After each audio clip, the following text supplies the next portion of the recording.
You may be wondering what pesticides are and how they affect the pollinators that interact with them. I'm here to explain that to you.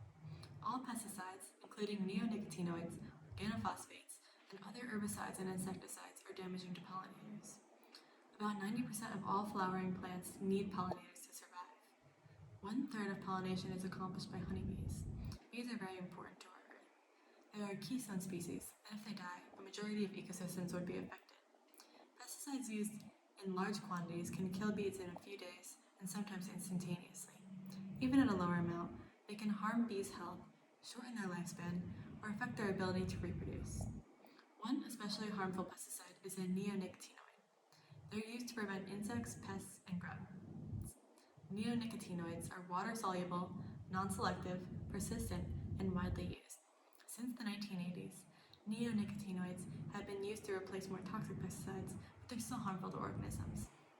They are systemic, which means that the pesticide is absorbed by all the plant tissues, including the sap, leaves, and pollen. Neonicotinoids kill pests by screwing up their nervous systems. They have also been known to mess with pollinators' reproductive systems. Male honeybees exposed to neonicotinoid insecticides produce fewer living sperm cells than unexposed males.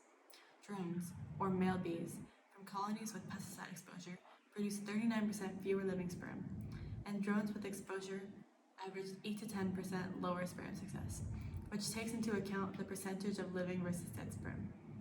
Dennis Van Engelsdorp, a bee researcher at the University of Maryland, says, "There may not be a pile of dead bees right away, but we're beginning to find that these exposures may be hurting and slowing down colonies in more insidious ways." One recent study found 30 different types of pesticide residues in pollen stored in beehives. Another harmful type of pesticide, organophosphates, are damaging to bees' neurological functions.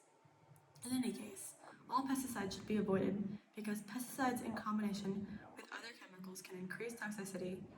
All neonicotinoids can cause pollution to waterways and harm the life that lives there, and there's insufficient data about how long-term effects of pesticides on bees and other pollinators.